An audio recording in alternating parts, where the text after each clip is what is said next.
So page 9, paragraph 3. The door of Scrooge's counting house was open that he might keep his eye upon his clerk, who in a dismal little cell beyond a sort of a tank was copying letters. इसका मतलब ये है कि screws ने अपने office का एक door खोला हुआ था, उस डोर के उस तरफ एक छोटा सा कमरा था जिसमें उसका क्लर्क था. And the dismal little cell means बहुत ही डिप्रेसिंग छोटा सा रूम था. सॉर्ट ऑफ टैंक मतलब this defines the size of the room. And he was copying letters. Scrooge had a very small fire, but the clerk's fire was so very much smaller that it looked like one coal. ठंड थी तो Scrooge had lit up a fire in his office, but it was a very small fire. मतलब बहुत कम आग जलाई हुई थी. But the clerk's fire was so small कि ऐसा लग रहा था सिर्फ एक कोयला जल रहा है. But he couldn't replenish it, for Scrooge kept the coal box in his own room. Replenish मतलब refill. तो क्लर्क उसको और बढ़ा नहीं सकता था क्योंकि screws kept the coal box in his room, and so surely as the clerk came in with the shovel, the master predicted that it would be necessary for them to part.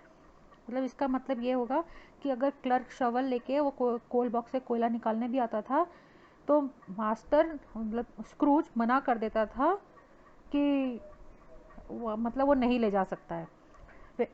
Wherefore the clerk put on his white comforter and tried to warm himself at the candle, in which effort, not being a man of strong imagination, he failed. इसका मतलब ये हुआ क्योंकि उस कोयले से तो उसे कुछ हेल्प हो नहीं रही थी तो उसने वाइट कंफर्टर ओढ़ लिया. कंफर्टर मतलब पतला सा कंबल. और वो एक जो कैंडल जल रही थी उसके कॉपिंग के लिए उस कैंडल से खुद को गर्म करने की कोशिश की. और बता रहे हैं कि वो इतना मतलब कैंडल से कोई गर्म तो हो नहीं सकता है. अगर कोई बहुत ही स्ट्रॉन्ग इमेजिनेशन वाला हो तो वो इमेजिन कर सकता है कि हाँ ये कैंडल मुझे गर्म कर रही है, लेकिन वो जो क्लर्क था उसकी इतनी स्ट्रॉन्ग इमेजिनेशन नहीं थी कि वो ऐसा इमेजिन कर सके, ऐसा अज्यूम कर सके.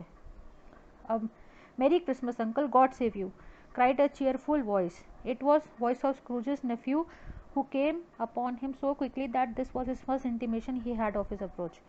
तो स्क्रूज का नेफ्यू आता है और वो इतनी स्पीड से आता है कि ना उसके आने से पहले दरवाज़ा खुलने की आवाज़ आती है ना उसके फुटस्टेप्स की आवाज़ आती है. सीधे मेरी Christmas uncle God save you से ही पता लगता है कि वो ऑफिस के अंदर आ चुका है.